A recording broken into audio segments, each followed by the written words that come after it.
In today's video, I'm going to teach you how to set margins in Adobe Photoshop. If you want your designs to look cleaner, more balanced, and more professional, adding margins is a simple technique that can make a big difference. Margins give you a safe working area inside your document, which helps keep text, images, and important design elements from sitting too close to the edges.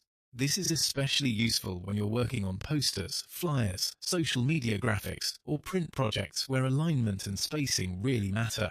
To get started, press Ctrl and R on your keyboard to display the rulers in Photoshop.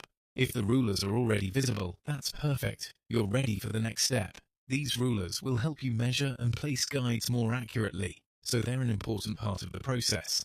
Next, right-click on either the top ruler or the side ruler, and change the unit to inches. This makes it easier to enter precise margin values, especially if you're following common print or layout measurements.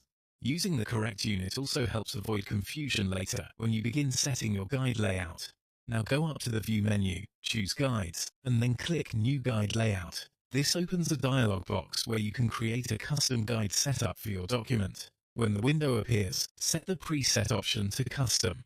Choosing Custom is important because it lets you manually define the exact margins you want, instead of using a pre-made layout. After that, make sure both columns and rows are turned off. Since the goal here is to create margins only, you won't need any extra grid structure from columns or rows.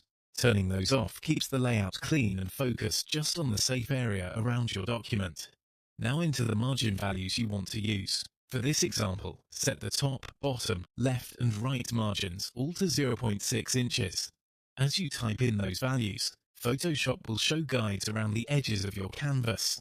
This live preview is very helpful because you can immediately see the space you're creating and how much room you'll have to work within.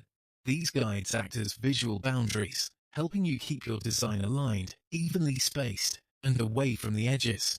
That makes your layouts easier to organize and gives the final result a more polished appearance. Once you're happy with your margin settings, click OK to apply them, and that's it. You now have clean, consistent margins set up in Photoshop. Using guides and margins like this is a quick and effective way to keep your designs organized, readable, and professional.